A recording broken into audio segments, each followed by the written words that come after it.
सावनेर तालुक्यातील केळवद येथे एकाच दिवशी 2 तरुणांचे मृतदेह आढळून आले। स्थानिक नागरिकांनी या घटनेची माहिती केळवद पोलिसांना दिली असता केळवद पोलीस घटनास्थळी दाखल झाले। ही घटना रविवार 2 मे रोजी सकाळी 7 वाजण्याच्या दरम्यान उघडकीस आली। मृतक चंदन नथुलाल बरसे, वय वर्ष 40, राहणे नवेगाव खैरी, तालुका पारशिवनी, जिल्हा नागपूर, हल्ली मुक्काम खामला नागपूर येथील रहिवासी आहे। तर दुसरा मृतक मोहन सोमाजी गेडाम, वय वर्ष 50, राहणे पोहनगाव, नागपूर येथील रहिवासी आहे। पोलीस सूत्रांकडून मिळालेल्या माहितीनुसार चंदन हा आपल्या मित्रांसोबत छिंदवाडा येथे जाणार होता। त्याच्या मित्राला महत्त्वाचे काही काम आल्याने त्याला सावनेर बस स्टॉपवर सोडून नागपूरला तो निघून गेला।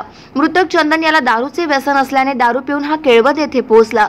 छिंदवाडा येथे जाण्यासाठी तो केळवद बस स्टॉप यात्री प्रतीक्षालयात झोपला। तो तेथेच झोपून राहिला।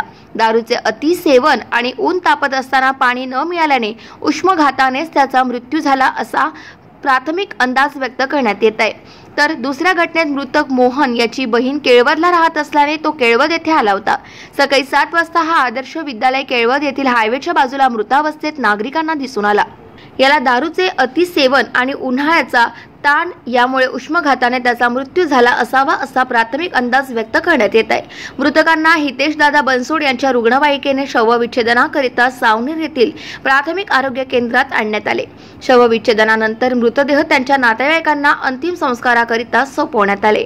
या घटनेचा पुढील तपास राकेश साखरकर, ठाणेदार केळवद यांच्या मार्गदर्शनात पोलीस हवालदार सुधीर यादगिरे आणि होमेश खडसे हे करीत आहे। गाव माझा न्यूज करिता किशोर गणवीर, सावनेर, नागपूर।